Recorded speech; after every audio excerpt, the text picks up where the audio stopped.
So while I do love my Tundra, I loved my 4Runner, there is one thing that really just makes that thing super dated.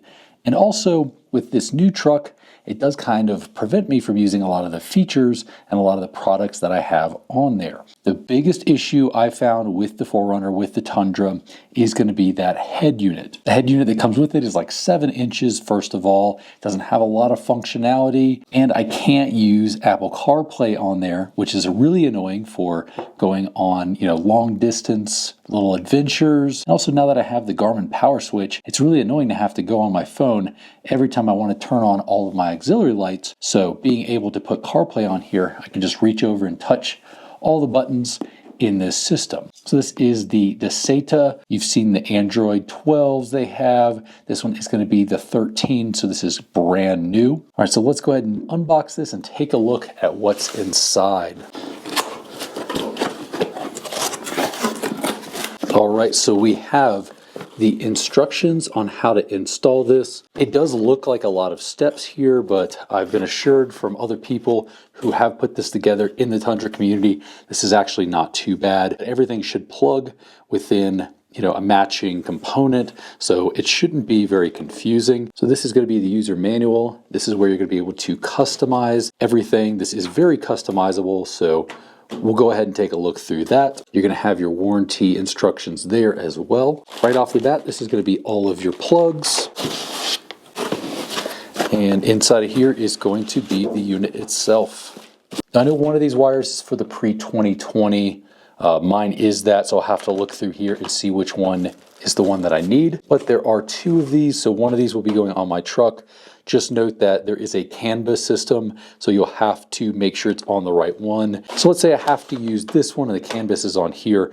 We'll move the canvas over to the one we're actually going to use. This down here is actually where you're going to touch the buttons, and this is going to be your giant touch screen right there on the front. You get some tools to actually pry the plastics. You don't want to be taking a screwdriver to the plastics, so a little plastic on plastic is going to make it a lot easier. Fragrance kit, so this isn't necessarily directly in line with this, but you will get that as well. So all of these plugs on the back are going to obviously correspond to something in here. So we'll get it plugged in, check it out. Now I would recommend here on the back, there are going to be these little yellow clips. Now I had those in my 4Runner and I broke one of them. So I would actually recommend, I'll try to put it up here somewhere. They're not expensive, so you can buy these from Amazon. And if you don't end up breaking the clips on your truck, then you can just return them. But I would recommend getting it because it's better to have those extra clips when you need them. And if you don't need them, you can just obviously return them. Just so you guys can actually see where everything attaches, I just want to show this very clearly one last time before we install this, but I'm not sure that I'm going to use this USB one. So in the next 5 minutes, I'm going to decide if I'm actually going to use it or not. I may not use it, but I've got the GPS, got this main whole system right here. And because I do have a 2018, I'm going to use, I forget which one it is. I think it's the CB04X. So if you have the older one, you're going to use this one. And then I just swapped this over, like I said before, easy to plug in. We've got 2, 3, 4 attached. And this is what it's looking like. 99% of the time, I'm probably going to use this with Apple CarPlay. So that's kind of just the move. That's what I want with this. So USB, not really sure I need it. Anything else, I'm not going to use the Wi-Fi off of this, a no SIM card. I'm just going to use the Wi-Fi off of my phone. So if that's what you're going to do, you're going to do it exactly like that, then this is what your setup on the back will look like. Only thing we have to do after we get this into the truck and have the old one removed is there will be, I believe right here, we'll attach the old mounting system on there, and then we'll just plug these into the factory plugs, pop this in, screw everything back together, and we should be done. I mean, this is pretty much 90% of the bulk of the work is right there. If the backup camera doesn't turn on, you need to swap these, but I'm pretty sure this is right compared to here.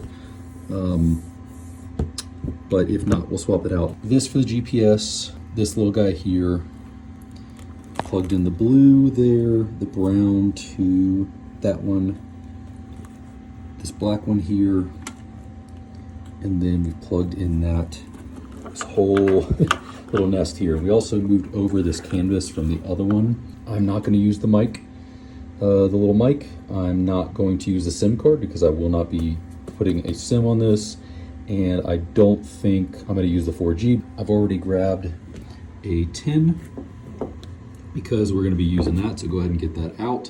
I may put some tape on here so that the actual nut doesn't fall into the back. All right, so unfortunately this is the only time I have to film this late at night, but I'm pretty sure you guys can see this perfectly fine. What we're going to do is we're going to have to get this actual piece on the top here. It's everything, I believe, that's above this Tundra. However, we're going to have to remove these, pop these two out, these two panels right here. Those will pop out, and then after that you have two 10mm bolts there. So they do give you these little tools here, and we'll be able to pop these out. They should pop out pretty easy. I doubt you'll be able to break them. I can't say 100%, you know, like don't jam a knife in there, but you should be fine popping these out.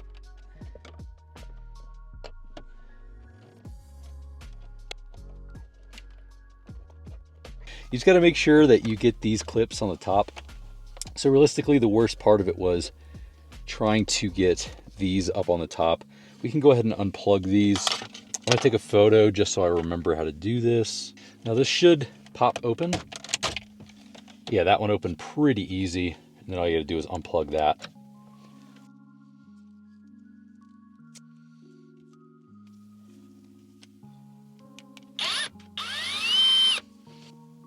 Hey, the tape actually worked.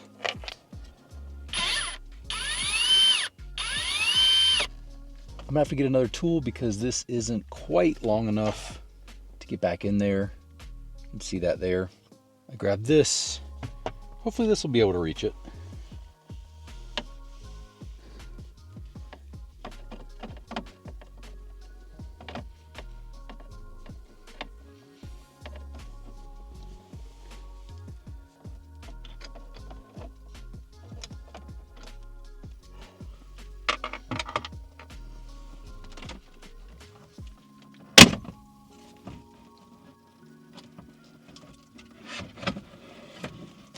All right, so we're just gonna go through here and start unplugging everything. So here is the old unit. And then we're gonna go ahead and put in the new one. Bolts we're gonna remove. And then I believe it's these two or just two bolts are gonna go from this one to the other unit. And that's gonna be the same on both sides. I'm gonna use a Phillips head for that.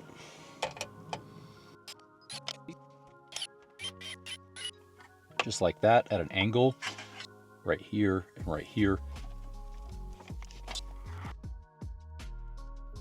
All right, so we're about to start plugging everything back up.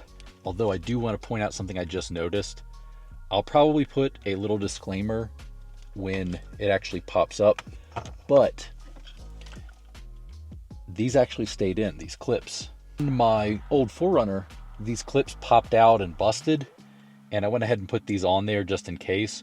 Don't put these on unless those actually break. So if you get these little yellow clips, just hang on to them and don't put them in because somehow they stayed in perfectly fine on this one. And yeah, now I have extra ones. All right, so we're gonna start plugging everything back in. And before we actually pushed everything back in and put everything back in, we're gonna make sure everything works. So I will say everything fits into a corresponding part. It's very individualistic, so it's not like you're going to accidentally plug something into the wrong port. Everything fits back and you can look at it and see exactly which one goes into which one because there will be no other one that fits in that port.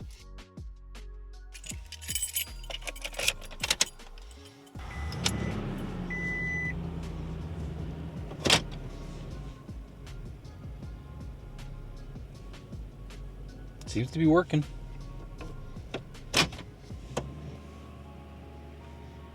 Pin number here is 000.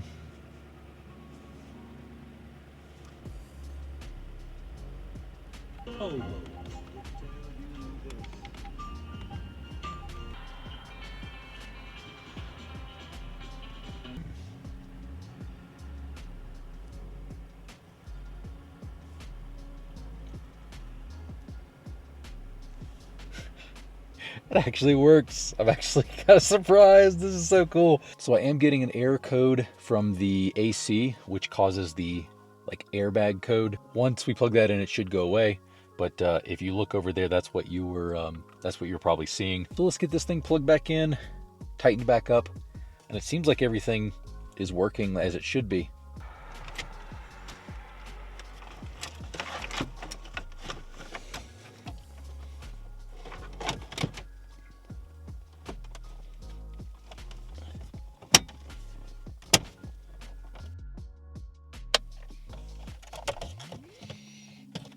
Airbag light went off. We still have a low tire pressure, but that is not because of this system. That's actually because 20 something degrees outside and I actually do need to put air in these tires. And there you go, just like that.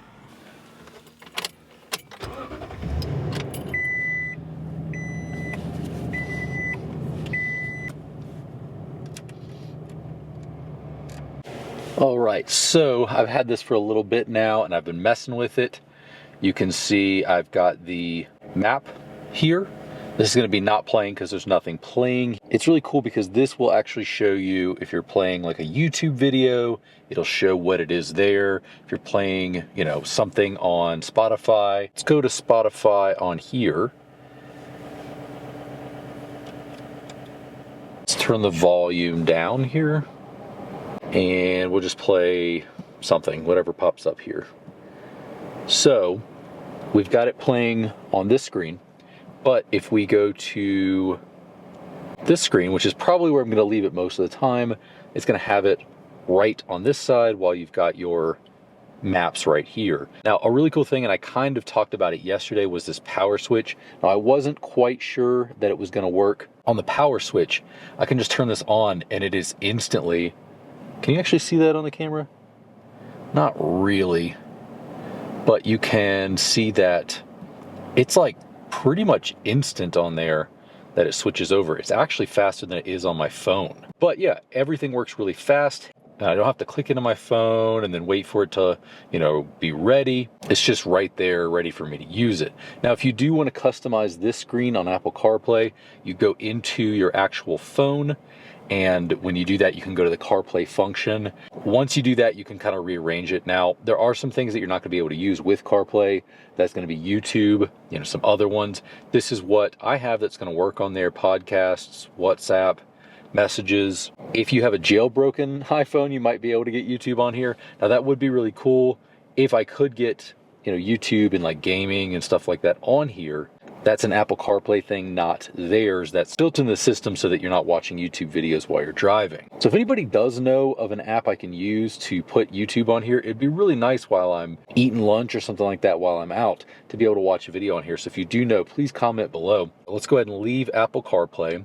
So we'll go to settings on here, connected devices. That's going to be, you know, the Bluetooth. That's going to be this. Let's see, I turn on my lights. This one matches all of them. Oh, and it just turned to night mode when I did that. Well, that's cool. I didn't realize that either. So once I turn it to night mode, these will light up pretty much the same color as the ones in here. Let's go ahead and turn it back to day mode, which is just me turning my lights off. On the amplifier, I do believe I changed it a little bit more to... Yeah, the equalizer, I went to pop. I really liked that, but you can kind of customize it. I may do that down the road, but this sounds so much better than the factory unit. It's just so much better. There's a bunch of different settings here. You can really customize, you know, what you want to do on the actual unit. I pretty much use it for CarPlay, so I'm pretty much always going to use it on CarPlay. I don't really see myself using it any other way. Got Google Maps, I can go right to both. I did customize this screen to make it all, you know, how I like it. But power switch being really important to me. It looks like it was built for this unit because all of the lines match it perfectly. Like, the only reason you can tell these are two different things is because this is dirty and this is actually clean. So if I cleaned this up, it would match pretty much exactly. It looks like it was made for that. This is available for the Tundra And the 4Runner, right back when I had my 4Runner, I was on the verge of actually getting this for my 4Runner, but I decided to sell it like a couple days later, so I didn't end up getting it. But I've heard from a lot of people that this is great for the 4Runner. I do have it for a ton of other vehicles. I may end up getting this for our Forester, and it's one of those things you don't realize you need until you have it. I can change the volume on there. I can change it on steering wheel here. I can go back, I can go forward. I can, do everything that the steering wheel had before. I can do that, so no issues there, connected right up. So check it out below. Thanks for stopping by and checking out this video. Like the video if you like this video, subscribe if you like what I'm doing, and I'll see you guys in the next video.